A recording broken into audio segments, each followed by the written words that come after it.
ਨਮਸਕਾਰ, ਤੁਸੀਂ ਦੇਖ ਰਹੇ ਹੋ ਏਸ਼ੀਆ ਟੀਵੀ ਕੈਨੇਡਾ। ਮੈਂ ਹਾਂ ਰੁਚਾ ਗਿਲਹੋਤਰਾ ਤੇ ਆਓ ਨਜ਼ਰ ਮਾਰਦੇ ਹਾਂ ਹੁਣ ਤੱਕ ਦੀਆਂ ਕੁਝ ਖਾਸ ਖਬਰਾਂ ਤੇ। ਟੋਰਾਂਟੋ 'ਚ ਔਰਤ ਨੇ ਹਮਲੇ ਦੇ ਦੋਸ਼ 'ਚ ਭਾਰਤੀ ਵਿਅਕਤੀ ਗ੍ਰਿਫਤਾਰ। ਬਾਈਡਨ ਅਤੇ ਟਰੰਪ ਨੇ 4 ਰਾਜਾਂ ਦੀਆਂ ਪ੍ਰਾਇਮਰੀ ਚੋਣਾਂ 'ਚ ਜਿੱਤ ਕੀਤੀ ਹਾਸਲ। ਤਾਈਵਾਨ 'ਚ 7.5 ਦੀ ਤੀਬਰਤਾ ਨਾਲ ਆਇਆ ਭੂਚਾਲ, ਕਈ ਇਮਾਰਤਾਂ ਢਹਿ ਢੇਰੀ। ਜਾਪਾਨ ਨੇ ਦਿੱਤੀ ਸੁਨਾਮੀ ਦੀ ਚੇਤਾਵਨੀ।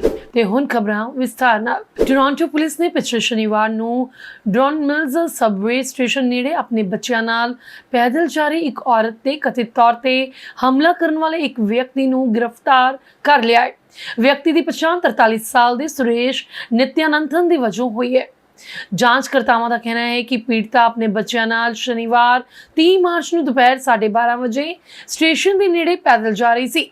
ਉਦੋਂ ਸੁਰੇਸ਼ ਨੇ ਪੀੜਤਾ ਦੇ ਬੱਚਿਆਂ ਪ੍ਰਤੀ ਟਿੱਪਣੀ ਕੀਤੀ, ਜਿਸ ਤੋਂ ਬਾਅਦ ਪੀੜਤਾ ਨੂੰ ਸ਼ੱਕੀ ਨੂੰ ਜਵਾਬ ਦੇਣਾ ਪਿਆ। ਪੁਲਿਸ ਮੁਤਾਬਕ ਜਦੋਂ ਔਰਤ ਨੇ ਸ਼ੱਕੀ ਨੂੰ ਜਵਾਬ ਦਿੱਤਾ ਤਾਂ ਉਹ ਹਿੰਸਕ ਹੋ ਗਿਆ ਅਤੇ ਉਸ ਨੂੰ ਲੱਤਾਂ ਮਾਰੀਆਂ ਅਤੇ ਕਿਸੇ ਚੀਜ਼ ਨਾਲ ਉਸ ਦੇ ਸਿਰ ਤੇ ਵੀ ਕਈ ਵਾਰ ਕੀਤੇ। ਇਸ ਕਾਰਨ ਪੀੜਤਾ ਦਾ ਫੋਨ ਡਿੱਗ ਗਿਆ ਅਤੇ ਉਹ ਟੁੱਟ ਗਿਆ। ਪੁਲਿਸ ਨੇ ਅੱਗੇ ਦੋਸ਼ ਲਗਾਇਆ ਕਿ ਸੁਰੇਸ਼ ਨੇ ਪੈਦਲ ਭੱਜਣ ਤੋਂ ਪਹਿਲਾਂ ਪੀੜਤਾ ਨੂੰ ਜਾਨੋਂ ਮਾਰਨ ਦੀ ਧਮਕੀ ਵੀ ਦਿੱਤੀ। ਟੋਰਾਂਟੋ ਪੁਲਿਸ ਨੇ 43 ਸਾਲਾ ਸੁਰੇਸ਼ ਨਿਤਿਆਨੰਦਨ ਤੇ ਹਥਿਆਰ ਨਾਲ ਹਮਲਾ ਕਰਨ, शारीरिक ਨੁਕਸਾਨ ਪਹੁੰਚਾਉਣ, ਧਮਕੀਆਂ, ਮੌਤ ਅਤੇ $5000 ਤੋਂ ਵੱਧ ਦੀ ਸੰਪत्ति ਨੂੰ ਨੁਕਸਾਨ ਪਹੁੰਚਾਉਣ ਦਾ ਦੋਸ਼ ਲਗਾਇਆ ਹੈ। ਇਸ ਹਮਲੇ ਮਗਰੋਂ ਔਰਤ ਦਾ ਨੇੜਲੇ ਹਸਪਤਾਲ 'ਚ ਇਲਾਜ ਚੱਲ ਰਿਹਾ ਹੈ ਅਤੇ ਉਸ ਦੀ ਹਾਲਤ ਖਤਰੇ ਤੋਂ ਬਾਹਰ ਦੱਸੀ ਜਾ ਰਹੀ ਹੈ। ਪੁਲਿਸ ਨੇ ਸਰਵੇਲੈਂਸ ਕੈਮਰੇ ਵਿੱਚ ਰਿਕਾਰਡ ਵੀਡੀਓ ਰਾਹੀਂ ਸ਼ੱਕੀ ਦੀਆਂ ਤਸਵੀਰਾਂ ਜਨਤਕ ਕਰਕੇ ਉਸ ਨੂੰ ਜਲਦ ਹੀ ਕਾਬੂ ਕਰ ਲਿਆ। ਅਮਰੀਕੀ ਰਾਸ਼ਟਰਪਤੀ ਅਹੁਦੇ ਦੀ ਚੋਣ ਪ੍ਰਕਿਰਿਆ ਦੇ ਹਿੱਸੇ ਵਜੋਂ ਰੋਡ ਆਇਲੈਂਡ, ਕਨੈਕਟੀਕਟ, ਨਿਊਯਾਰਕ ਅਤੇ ਵਿਸਕਾਨਾਸਿਨ ਵਿੱਚ ਮੰਗਲਵਾਰ ਨੂੰ ਹੋਈਆਂ ਪ੍ਰਾਇਮਰੀ ਚੋਣਾਂ ਵਿੱਚ ਅਮਰੀਕੀ ਰਾਸ਼ਟਰਪਤੀ ਜੋ ਬਾਈਡਨ ਅਤੇ ਸਾਬਕਾ ਰਾਸ਼ਟਰਪਤੀ ਡੋਨਾਲਡ ਟਰੰਪ ਨੇ ਆਸਾਨੀ ਨਾਲ ਜਿੱਤ ਹਾਸਲ ਕਰ ਲਈ।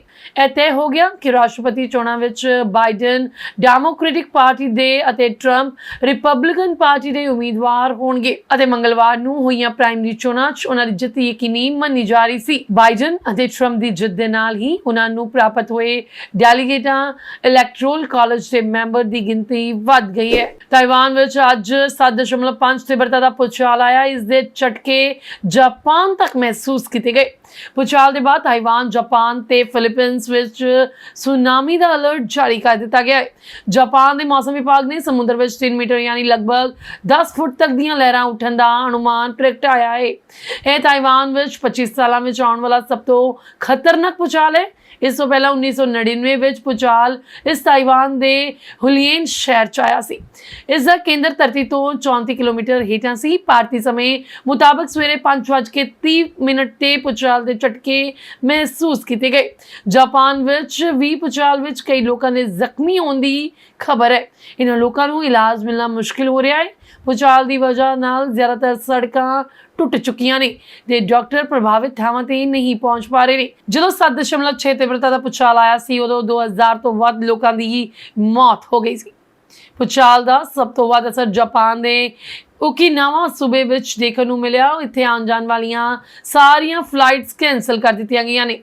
ਜਾਪਾਨ ਨੇ ਸੁਨਾਮੀ ਦੀ ਚੇਤਾਵਨੀ ਜਾਰੀ ਕੀਤੀ ਹੈ ਤੇ ਤਟਵਰਤੀ ਇਲਾਕਿਆਂ ਨੂੰ ਖਾਲੀ ਕਰਨ ਦੇ ਹੁਕਮ ਦਿੱਤੇ ਗਏ ਨੇ। ਗਾਜ਼ਾ 'ਚ ਚੱਲ ਰਹੀ ਜੰਗ ਕਾਰਨ ਅਮਰੀਕਾ 'ਚ ਮੁਸਲਿਮ ਭਾਈਚਾਰੇ ਦੇ ਨੇਤਾਵਾਂ ਨੇ ਰਾਸ਼ਟਰਪਤੀ ਜੋ ਬਾਈਡਨ ਵੱਲੋਂ ਆਯੋਜਿਤ ਰੋਜ਼ਾ ਇਫਤਾਰ ਦੇ ਸੱਦੇ ਨੂੰ ਠੁਕਰਾ ਦਿੱਤਾ ਹੈ। ਇਸ ਤੋਂ ਬਾਅਦ ਵਾਈਟ ਹਾਊਸ ਨੇ ਮੰਗਲਵਾਰ ਸ਼ਾਮ ਨੂੰ ਇੱਕ ਛੋਟੀ ਇਫਤਾਰ ਦਾਵਤ ਦਾ ਆਯੋਜਨ ਕਰਨ ਦਾ ਫੈਸਲਾ ਕੀਤਾ, ਜਿਸ ਵਿੱਚ ਸਿਰਫ ਪ੍ਰਸ਼ਾਸਨ ਵਿੱਚ ਕੰਮ ਕਰਨ ਵਾਲੇ ਲੋਕ ਹੀ ਸ਼ਾਮਲ ਹੋਣਗੇ। ਮੁਸਲਿਮ ਐਡਵੋਕੇਸੀ ਗਰੁੱਪ ਐਮਗਸ ਦੀ ਅਗਵਾਈ ਕਰਨ ਵਾਲੇ ਵੇਲ ਅਲ ਜਾਹਿਦ ਨੇ ਪਿਛਲੇ ਸਾਲ ਵਾਈਟ ਹਾਊਸ ਵਿੱਚ ਆਯੋਜਿਤ ਇਫਤਾਰ ਖਾਣੇ ਵਿੱਚ ਸ਼ਿਰਕਤ ਕੀਤੀ ਸੀ, ਪਰ ਇਸ ਵਾਰ ਉਹਨਾਂ ਨੇ ਬਾਈਡਨ ਨਾਲ ਵਰਤ ਤੋੜਨ ਤੋਂ ਇਨਕਾਰ ਕਰਦੇ ਹੋਏ ਕਿਹਾ ਜਦੋਂ ਗਾਜ਼ਾ ਵਿੱਚ ਭੁੱਖਮਰੀ ਜਿਹੇ ਹਾਲਾਤ ਹੋਣ ਤਾਂ ਇਸ ਤਰ੍ਹਾਂ ਦੀ ਦਾਵਤ ਵਿੱਚ ਸ਼ਾਮਲ ਹੋਣਾ ਅਣਉਚਿਤ ਹੈ। ਉਹਨਾਂ ਕਿਹਾ ਕਿ ਕਈ ਲੋਕਾਂ ਦੁਆਰਾ ਸੱਦੇ ਨੂੰ ਅਸਵੀਕਾਰ ਕਰਨ ਤੋਂ ਬਾਅਦ ਵਾਈਟ ਹਾਊਸ ਨੇ ਆਪਣੀ ਯੋਜਨਾ ਬਦਲੀ ਅਤੇ ਕਮਿਊਨਿਟੀ ਨੇਤਾਵਾਂ ਨੂੰ ਕਿਹਾ ਕਿ ਉਹ ਪ੍ਰਸ਼ਾਸਨ ਦੀਆਂ ਨੀਤੀਆਂ ਤੇ ਕੇਂਦਰਿਤ ਮੀਟਿੰਗ ਕਰਨਾ ਚਾਹੁੰਦਾ ਹੈ। ਅਲ ਜਿਹਾਦ ਨੇ ਵੀ ਇਸ ਤੋਂ ਇਨਕਾਰ ਕੀਤਾ ਹੈ। ਬਹੁਤ ਸਾਰੇ ਅਮਰੀਕੀ ਮੁਸਲਿਮ ਗਾਜ਼ਾ ਦੀ ਘੇਰਾਬੰਦੀ ਨੂੰ ਲੈ ਕੇ ਇਜ਼ਰਾਈਲ ਦਾ ਸਮਰਥਨ ਕਰਨ ਲਈ ਬਾਈਡਨ ਤੋਂ ਨਾਰਾਜ਼ ਨੇ। ਰਾਸ਼ਟਰਪਤੀ ਦੀ ਡੈਮੋਕ੍ਰੈਟਿਕ ਪਾਰਟੀ ਨੂੰ ਡਰ ਹੈ ਕਿ ਬਾਈਡਨ ਲਈ ਮੁਸਲਮਾਨਾਂ ਦਾ ਘਟਦਾ ਸਮਰਥਨ ਰਿਪਬਲਿਕਨ ਪਾਰਟੀ ਦੇ ਉਮੀਦਵਾਰ ਡੋਨਾਲਡ ਟਰੰਪ ਦੀ ਵਾਈਟ ਹਾਊਸ ਵਿੱਚ ਵਾਪਸੀ ਦਾ ਰਾਹ पद्धरा कर सकता है। बाइडन, उपराष्ट्रपति कमला हैरिस, सरकारी मुस्लिम अधिकारी, राष्ट्रीय सुरक्षा अधिकारी ਅਤੇ कई मुस्लिम नेता मंगलवार ਨੂੰ ਹੋਣ ਵਾਲੀ ਇਫਤਾਰ ਦਾਵਤ 'ਚ ਸ਼ਾਮਲ ਹੋ ਸਕਦੇ ਨੇ। ਹਾਲਾਂਕਿ ਵਾਈਟ ਹਾਊਸ ਨੇ ਉਹਨਾਂ ਦੇ ਨਾਵਾਂ ਦਾ ਖੁਲਾਸਾ नहीं किया है। पिछले सालाना समागमां विच बुलाए गए कुछ लोगों को इस बार का सद्दा नहीं दिता गया है, जिसमें डिरबॉन, मिशिगन के मेयर अब्दुल्ला हामुद भी शामिल ने। भारतीय कामियां का पहला जत्था मंगलवार को इजराइल ਲਈ रवाना हो गया है। इस जत्थे विच 60 ਤੋਂ ਵੱਧ वर्कर शामिल ने। ਇਹ ਕਾਮੇ ਇਜ਼ਰਾਈਲ ਦੇ ਨਿਰਮਾਣ ਉਦਯੋਗ ਨੂੰ ਮਜ਼ਬੂਤ ਕਰਨਗੇ। ਇਜ਼ਰਾਈਲ ਨੇ ਜੂਨ ਤੱਕ 10,000 ਭਾਰਤੀ ਕਾਮਿਆਂ ਨੂੰ ਇਜ਼ਰਾਈਲ ਬੁਲਾਉਣ ਦਾ ਪ੍ਰਸਤਾਵ ਦਿੱਤਾ ਹੈ। ਫਲਸਤੀਨੀ ਕਾਮਿਆਂ ਦੀ ਤਾਂ ਭਾਰਤੀ ਕਾਮਿਆਂ ਨੂੰ ਰੁਜ਼ਗਾਰ ਦਿੱਤਾ ਜਾਵੇਗਾ। ਇਜ਼ਰਾਈਲ ਨੇ ਇਸ ਨੂੰ ਦੋਹਾਂ ਦੇਸ਼ਾਂ ਦੇ ਸੰਬੰਧਾਂ 'ਚ ਮੀਲ ਦਾ ਪੱਥਰ ਦੱਸਿਆ ਹੈ। इन्हां कामियां नूं राष्ट्रीय हुनर विकास निगम राही भारत विच सिखलाई दी गई है। यह कामे भारत और इजराइल विचाले हुए समझौते तहत भेजे जा रहे हैं। भारतीय कामियां दे पहले बैच की विदायगी मौके बोलदे भारत विच इजराइल के राजदूत नाउड गिल ने कहा कि अज असीं सरकार तो सरकार समझौते के तहत 60 भारतीय उसारी कामियां दे पहले बैच के विदायगी समारोह का आयोजन किया। मैनूं भरोसा है कि कर्मचारी इजराइल और भारत विचकार जनतक निजी भाईवाली के राजदूत बन जाएंगे। वर्तमान में 18,000 ਤੋਂ ਵੱਧ ਭਾਰਤੀ ਇਜ਼ਰਾਈਲ ਵਿੱਚ ਰਹਿ ਰਹੇ ਨੇ। ਉਹਨਾਂ ਵਿੱਚੋਂ ਜ਼ਿਆਦਾਤਰ ਮੁੱਖ ਤੌਰ ਤੇ ਦੇਖਭਾਲ ਕਰਨ ਵਾਲਿਆਂ ਵਜੋਂ ਕੰਮ ਕਰਦੇ ਨੇ। ਹਾਲਾਂਕਿ ਪਿਛਲੇ ਸਾਲ 7 ਅਕਤੂਬਰ ਨੂੰ ਇਜ਼ਰਾਈਲ ਅਤੇ ਹਮਾਸ ਦਰਮਿਆਨ ਸ਼ੁਰੂ ਹੋਈ ਲੜਾਈ ਤੋਂ ਬਾਅਦ ਇਜ਼ਰਾਈਲ ਵਿੱਚ ਪੜ ਰਹੇ ਜ਼ਿਆਦਾਤਰ ਭਾਰਤੀ ਵਿਦਿਆਰਥੀ ਵਾਪਸ ਪਰਤ ਗਏ ਨੇ। ਜਿਵੇਂ ਕਿ ਸੰਘਰਸ਼ ਜਾਰੀ ਹੈ, ਸੰਭਾਵਿਤ ਜਾਨੀ ਨੁਕਸਾਨ ਦਾ ਖਦਸ਼ਾ ਹੈ, ਜਿਸ ਦੇ ਨਤੀਜੇ ਵਜੋਂ ਵਿਦੇਸ਼ ਮੰਤਰਾਲੇ ਨੇ ਪਹਿਲਾਂ ਇੱਕ ਐਡਵਾਈਜ਼ਰੀ ਜਾਰੀ ਕੀਤੀ ਸੀ।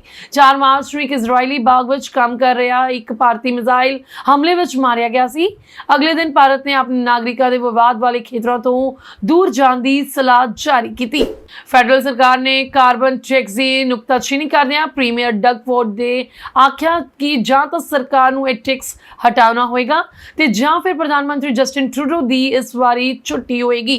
सोमवार तो लागू हुए कार्बन टैक्स की गल करदे फोर्ड ने आख्या कि जे ट्रूडो इस कार्बन टैक्स नूं वापस नहीं लैंदे ते जदों भी फिर अगलियां फैडरल चोणां होणगीਆਂ ਤਾਂ ट्रूडो नूं वोटरां दे गुस्से दा सामना करना होएगा। ईस्ट ग्विलमरे विच कॉन्फ्रेंस दौरान फोर्ड ने आख्या कि जे ट्रूडो ने ओंटारियो के लोगों के कारोबारों वाल ध्यान देना शुरू ना किया तो गारंटी देंदे ने कि अगला प्रधानमंत्री कोई होर चुनिया जाएगा। इस समय फोर्ड दे नाल खेतीबाड़ी मंत्री लीजा थॉम्पसन, स्मॉल बिजनेस मंत्री नीना टांगरी और Ontario federation of agriculture and Canadian federation of independent business के आला दर्जे के मैंबर हाजिर सन।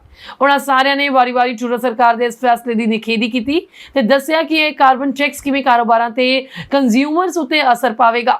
थॉम्पसन ने आख्या कि इस नाल होर कुछ नहीं सगों हर चीज़ की कीमत विच वाधा होवेगा ते इस विच फूड उत्पादन भी शामिल है। टांगरी ने आख्या कि सोमवार नूं लागू होया कार्बन टैक्स वाधा बहुत ही शर्मनाक है ते इस नाल गैस पंपर्स तो इलावा होरनां सारियां थावां उत्ते भी महंगाई दा सेक महसूस किया जाएगा। प्रीमियर फोर्ड ने सिर्फ ट्रूडो ने ही लंबे हथी नहीं लिया सगों उन्होंने ओंटारियो की लिबरल आगू बॉनी क्रॉम्बी उत्ते वरदियां उन्होंने कार्बन टैक्स की महाराणी दस्सिया। कैनेडियन अधिकारियों अनुसार 1 अक्तूबर तो ही कैनेडा ते अमरीका दरमियान तेजी नाल सफर करने वाले ट्रैवलर्स नूं नैक्सस लई एप्लीकेशन फीस $50 दी थां $120 देनी पै सकदी है। नैक्सस नूं 2002 विच लॉन्च किया गया सी ते उस समय तो ही इस फीस के वादे तो बाद अमरीका ते कैनेडा विच रेगुलेटरी तब्दीलियां नूं मंजूरी दी जानी अजे बाकी है। पिछले साल बॉर्डर एजेंसी ने आख्या कि उन्होंने इस संबंध में 5,10,000 अर्जियां मिलियां जिस कारण हफ्ते में 5,000 इंटरव्यूज करनियां पईयां। गाजा च इजराइल वालों किए गए हमले च वर्ल्ड सेंट्रल किचन के 6 अंतरराष्ट्रीय सहायता कर्मचारी मारे गए जिन्हां च भारतीय मूल की औरत भी शामिल है। यह जानकारी एक रिपोर्ट च दी गई है। आस्ट्रेलिया के प्रधानमंत्री एंथनी अल्बनीज ने पुष्टि की है कि 43 साल फ्रैंकॉम भी मारे गए लोगों में शामिल सी अते इजराइल सरकार नूं इस घटना की पूरी जिम्मेवारी लैण दी मांग की। उन्होंने कहा कि वर्ल्ड सेंट्रल किचन के 6 अंतरराष्ट्रीय सहायता कर्मचारी युद्ध प्रभावित गाजा खेत्र में लोगों नूं राहत प्रदान करने लिए स्वैच्छिक तौर पर काम कर रहे सन। यह स्वीकार नहीं किया जा सकता कि वो लोग इस युद्ध च मारे गए सन। असीं इसलिए पूरी जवाबदेही की मांग करते हैं। मीडिया रिपोर्ट अनुसार एक आस्ट्रेलियाई पिता ਅਤੇ ਮੀਜ਼ੋ ਮਾਂ ਦੇ ਘਰ ਜਨਮੀ ਫ੍ਰੈਂਕॉम युद्ध प्रभावित उत्तरी गाजा के लोगों को राहत प्रदान करने के मिशन से काम कर रही सी पर देर रात उसके ਦੇ ਕਾਫਲੇ ਤੇ ਹਮਲਾ ਕੀਤਾ ਗਿਆ। ਸੋਮਵਾਰ ਰਾਤ ਨੂੰ ਇਜ਼ਰਾਈਲੀ ਹਵਾਈ ਹਮਲੇ ਵਿੱਚ ਉਸ ਦੀ ਮੌਤ ਹੋ ਗਈ। ਇਜ਼ਰਾਈਲ ਦੇ ਪ੍ਰਧਾਨ ਮੰਤਰੀ ਬੈਂਜਾਮਿਨ ਨੇਤਨਯਾਹੂ ਨੇ ਵੀ ਮੰਨਿਆ ਕਿ ਇਹ ਹਮਲਾ ਇਜ਼ਰਾਈਲੀ ਬਲਾਂ ਨੇ ਕੀਤਾ ਸੀ। ਇਸ ਹਮਲੇ ਵਿੱਚ ਮਾਰੇ ਗਏ 7 ਲੋਕ ਆਸਟ੍ਰੇਲੀਆ, ਪੋਲੈਂਡ, ਬ੍ਰਿਟੇਨ, ਫਲਸਤੀਨ, ਅਮਰੀਕਾ ਅਤੇ ਕੈਨੇਡਾ ਦੇ ਨਾਗਰਿਕ ਨੇ। ਤੇ ਇਸ ਦੇ ਨਾਲ ਹੀ ਖਬਰਾਂ ਦਾ ਇਹ ਬੁਲੇਟਿਨ ਖਤਮ ਹੁੰਦਾ ਹੈ। ਇਜਾਜ਼ਤ ਦਿਓ, ਨਮਸਕਾਰ।